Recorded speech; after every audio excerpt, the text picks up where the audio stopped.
pjnet.tv. It's 9 p.m. Eastern Coast of the United States, a brand new week, and we've got all kinds of brand new things. But let's check first. We are recording, we are streaming on YouTube, we are streaming on Twitter, we are streaming on Facebook, and our chat room is standing by, awaiting our guest who is standing by in our green room. We will start a countdown to brand new, first time ever, Studio 35 Alpha.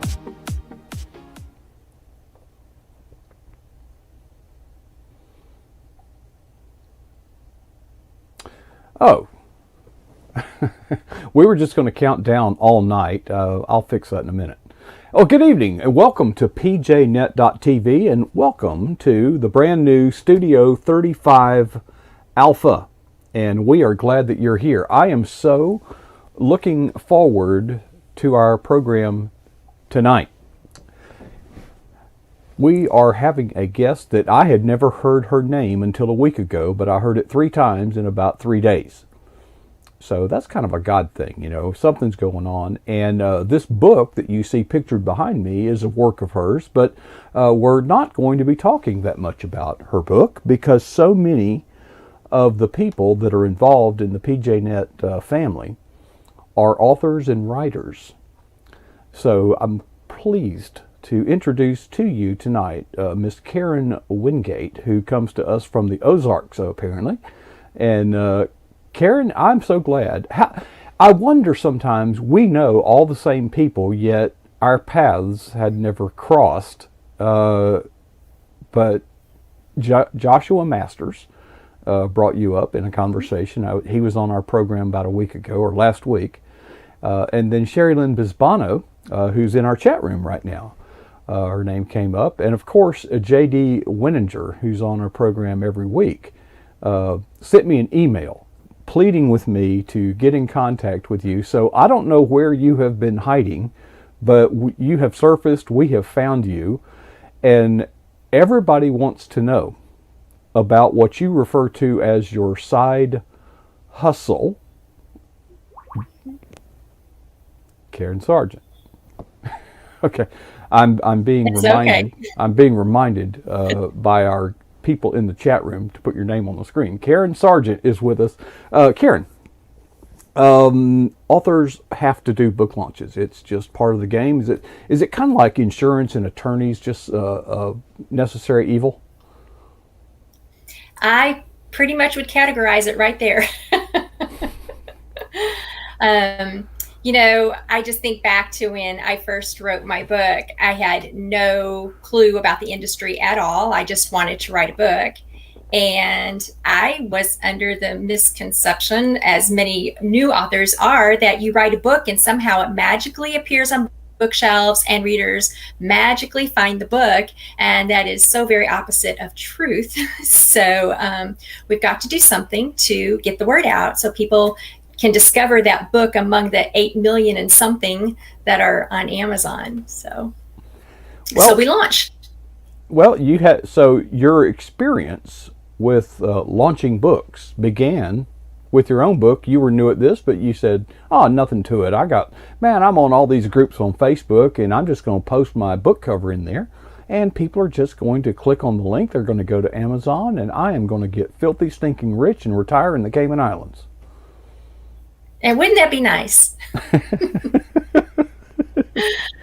With the unicorn. Unfortunately, it does not work that way. So, well, my experience, when the truth hit me in the face that I would be doing 99% of my own book marketing, I had a little bit of time. I had about 6 months where I studied everything I possibly could about book marketing. And I studied too much because there's just way too much out there. And I was under the impression that I needed to do it all. And my book released in April, and in January, I put my plan in place. And I didn't truly have a launch team. I did have some people I contacted, and I would call them a launch team, but I didn't use them as a launch team. The main thing I had them do was they received a copy of my book, and I asked them to post a review. And on release day, I asked them to share a graphic about my book. So I totally underutilized my launch team. And Yeah. So, but what I learned from that experience was launching a book is hard. And I really hated it to as much as as much as anybody can detest anything. I really despised book marketing because I felt like I was promoting my book, but I was promoting myself, is Mm-hmm. how it felt. And that Right. felt so icky. And Mm-hmm. I just didn't like it. And so what happened as a result is whenever I would see somebody recruiting for a book launch team, I'd be, hey, I'm going to join that team because that person needs help spreading the word, and I'm going to be that person. So for the past 2.5, 3 years, there's probably not been a month go by where I wasn't on at least one launch team, and sometimes two. And so I learned a lot about launching books. I got to watch other authors launch and what they did well and what I enjoyed as a launch team member, and also what I didn't enjoy as a launch team member. And so as a result of being on lots of launch teams, I ended up being asked by a couple of friends who were co-authoring a book. It was, I think, their third book they co-authored. It was Rhonda Ray and Beth Duell. And I'd been on a few of their launch teams. And they asked me if I would lead a launch team for them. And I said, sure, I'll do that. You ladies are great. I love you. I'll lead your launch team. And so I sat down and wrote up a plan of how I thought this should go, and sent it to them for approval. And then Rhonda took it to her publisher, who is Karen Porter with Bold Vision Books. And Karen Porter is actually the one who made the suggestion that I should create a few different leveled packages for authors that they could choose from and help them launch their books. And that's really how all of this started. And I did what she said, and Bold Vision started sending authors my way, and then by word of mouth, other authors have contacted me. And so my schedule for 2021 is full already. I've got a couple of little pockets where I could overlap some launches if I needed to, and I've got 3 booked for 2022, and I have never advertised a single time. So that tells me a few things. This is not something I ever wanted to do or ever thought I would do.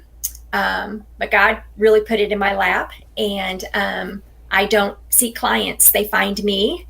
And I really feel like after I retired a couple of years ago from teaching, and I retired a little bit early at 25 years in, because I wanted to focus on writing, but I really just opened myself up to God's purpose. I knew as a teacher what my purpose was, but what was my purpose going to be now with all of this time? And I feel like God gave me an ability to do something, and I love serving others.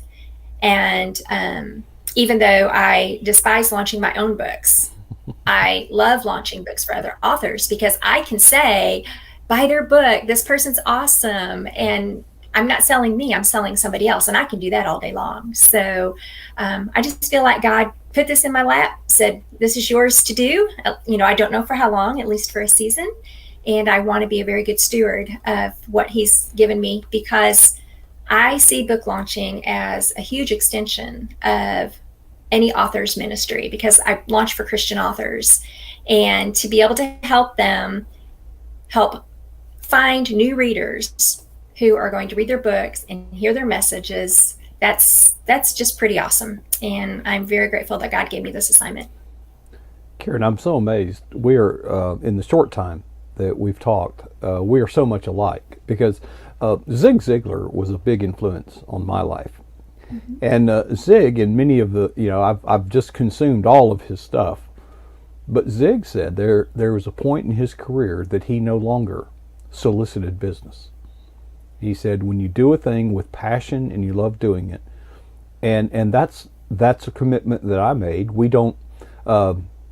And let me give you a word of testimony. If you go to pjnet.tv, there's nothing for sale there. There's no donate link. There's nothing for sale there. And but God is our provider. And I think that when we take that approach, one, it forces us to do a better job. It makes us hold ourselves more accountable. But it also puts God in the position, if we're going to get a client, God's got to send it. And it feels good when you feel like that when you're working with somebody that God has ordained it and God has appointed it. And it's a big part of my life. So I commend you on that. I'm so glad to hear it. You've probably seen many book launches, some that you have managed, some that have not been managed at all, some that have been managed well, some that have been managed poorly. Before we get into the mechanics of it, really in perspective, how much difference is there? How important is it between a mediocre or even poor book launch and a very successful one? Is it a game maker, game changer? I absolutely think so, because I think to run a successful launch takes so much energy, so much input into the team, so they feel valued and they know they're valued, and that they're willing then to do what you're asking them to do, because it's really a big ask. You're asking for their time, their energy, their social media space. And I don't know how you do that in a mediocre way and get results. Suppose you are out there on social media and you are notified that you have been placed on the book launch team for someone who you barely know. That has happened to me? Mm-hmm. Not the right way to go about it, I bet. No, I don't. No, absolutely not. I don't know how you put somebody on a launch team. I think it's a little unethical. Kind of like when people, I don't know that Facebook still does it, but when people used to be able to make you join a group, and all of a sudden this person added you to this group, and I'm like, mm-hmm. I didn't know that group existed, and I don't want to be there. So it's kind of the same concept there. But no, I think absolutely, a good book launch team and team member is going to be somebody who is interested in the book, whether they know the author or not. There's some interest there that made them decide that they wanted to apply, and they take that step to apply for a book launch team. So yeah, I certainly would not advise an author to just add somebody to the book launch team without their permission. So you've done this, you know the magic formula for exactly how many people should be on a book launch team. Are you willing to disclose that? Well, I'll be very, very honest with you. I've had an absolutely fabulous book launch in, can't remember, October maybe. We had 27 people on the team, and we sold, that was one of our best launches. And this is kind of funny, but it was a young adult werewolf book written by a Christian author. She was writing clean YA, and we had no young adults on our launch team. No, that's not true. We had one. They were all women, and she has had one of my most successful launches with 27 book launch members. Now, I've had as high as 114, I think is the highest. So I really like to shoot for 100. And here's why.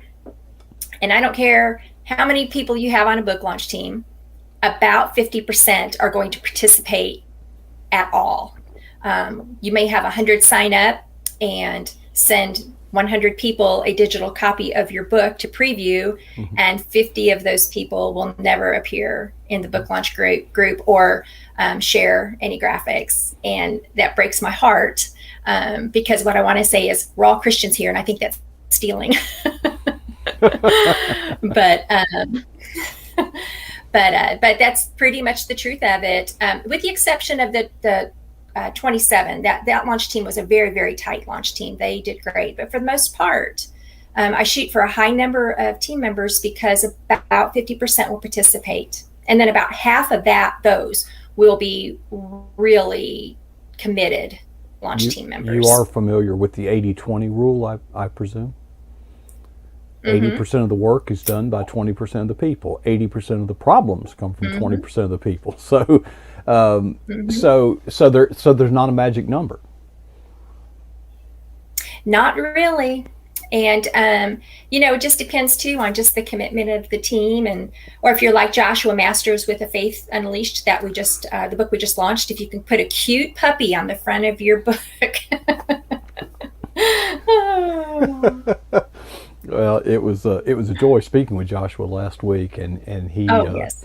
he spoke highly of you in managing it. And his reasoning, he said, was that he felt that he probably might be capable of doing a good book launch if he would place his duties as a pastor in second place.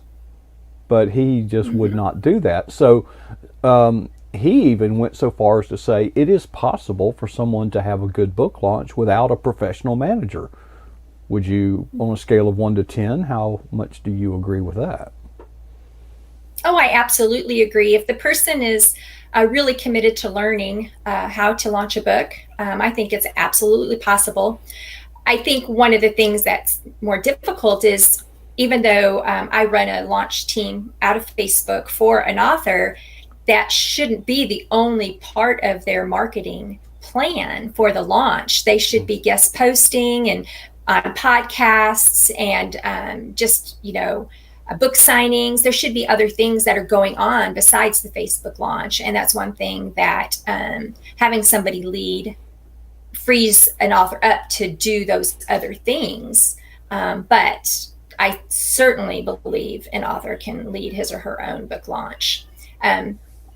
Again, probably one of the hardest parts, at least for me, is to say, buy my book, buy my book, buy my book, which we don't say it that outwardly. But no matter what you say or how you try to present it, that's the bottom message and everybody knows it. And to me, that feels a little icky. But some people may do that better than I do, but I can do it for other people very well. Before we run out of time, do you have a list of do's and don'ts? I do. I'm going to talk kind of big picture. There's not real specific details about specific launch, but just some big ideas that I found authors don't tend to think about or have a wrong idea about. So I'll run through a real quick list. How much time do we have just to keep me on track here? We're about 4 minutes at the most, 3 to 4. But if you want to go 5, we'll go 5. We have left? Yeah. Oh my goodness. So I'm going to have to go really fast. Okay. So first of all, most people, I think, believe or know that launch teams are run through a private Facebook group, but I would also recommend using email. I send out an email every Monday morning with a preview of the week, and also to remind the team to go to Facebook to check out what they have to do today. We usually do some kind of a promotional graphic share on Monday. And I get a great response from the launch team members at the end of the launch on my evaluation. I always ask, is the email helpful? And the percentage of approval on Monday morning emails is 100%. I've never had somebody say it is not helpful, because not everybody is in Facebook all the time. So don't just rely on Facebook, use email as well. Something authors don't think about often is to set goals for their launch. They just think, I have to launch this book, I have to sell books. But there are a lot of goals that need to be set, because those goals will determine what activities you're going to have the launch team do. For example, and when I ask authors, what are your goals? They usually they don't really know how to answer that question besides sell books. So, I ask, do you want to sell a certain number of books? Are pre-orders important for your launch? Do you want book reviews on Amazon? Or do you need to increase your email list or social media following? Because if those are goals, then I design activities to make sure that those things happen for the author, and authors usually don't think about those other things that can happen. Another thing authors need to really consider is they need to start their launch at the right time and end at the right time. And there's nobody more excited about their book than the author, and an author thinks everybody's excited about their book, or should be anyway. And so authors make some mistakes because they overestimate how enthused other people are about their book. And so they'll start their launch way too early. And then what happens is when release day gets here, people are gone. The momentum has peaked and there's nobody left, or there's 3 people left. Yeah. I was on a book launch once for 3 months, and it was just, there was nobody left by the end of it. Everybody was gone. So I really recommend a 4-week book launch. The first 2 weeks, getting to know the team, having the team do some sharing of graphics, and then the 3rd week would be the week that the book released. And then the 4th week would be the week to hit interview or hit book reviews. Because by that third week, it seems like we're at peak momentum. Everybody is excited and ready to share that third week. Respect the team's time and energy. Sometimes authors will ask the team just to do way too much. The team has this much time to give a launch, a few minutes a day. So just respect their time and energy. And I could say a whole lot more about that. Provide everything the team needs to share about your book. I provide promotional graphics, the content to go with the graphic, the buy link, and the hashtags that we're using. So all the team has to do is copy and paste everything from our group to their page. I make it as super easy as I can for them because they don't have time. Some people don't know how to make graphics, and authors will ask their team to make graphics, and some people don't have those skills. And they'll make bad graphics. I try to provide everything. And the last one, even though I skipped one for time's sake, is just to engage with the team. They are investing in you. An author needs to invest in the team and let them know that they are valued. Respond in the comments when they respond. There are certain things you can do within the team to prompt a personal engagement, and I think that's super important. I had one launch, and a launch team member emailed me and said, I feel like I know you very well, but I don't know the author at all, because the author was not engaged. And I think it's so important for the author to engage. And the one I skipped, which is one of the most important things because of time here, but a super important one, is everything that needs to happen with the launch needs to be of value. Play very few games. I see a lot of authors want to play games and do fun things, and that's all fine, but you're using your team's energy in the launch group and not outside of the launch group, where they need to be putting their energy and their time in promoting you, not just playing games inside the launch group. And there needs to be some community building that happens like that, but there are lots of valuable ways to build community without spending energy and time playing games. So well, Karen, that's it. And that was so quick, and that was about 10% of my notes. Well, I'll tell you what, maybe we'll do this again. I've put your website on the screen, KarenSargent.com, but I wanted to emphasize or comment on something you said. The author is more excited about their book than anybody on earth, and they should be. But you also have to flip that coin over. What that means is everybody on this planet is less excited about your book than you are. And sometimes I wonder, when you get that personally invested in your work, like with a book, it's like that grandbaby, that somebody has, and they assume everybody is as interested in that grandbaby as they are. And it's just not realistic to believe that, and you can set expectations way too high. You also mentioned something, and I want to put that website up on the screen, because someone may be seeing this or hearing this, and they say, well, my book is a year away.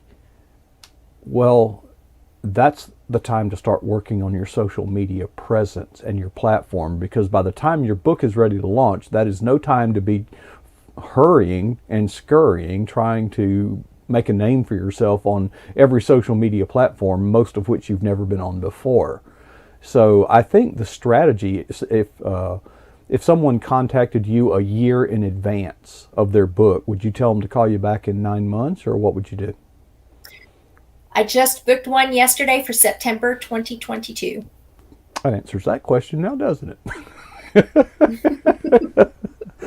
Well, our time has run out, but Karen, let's do this again and again and again, because there are so many people that have false expectations, unrealistic expectations, not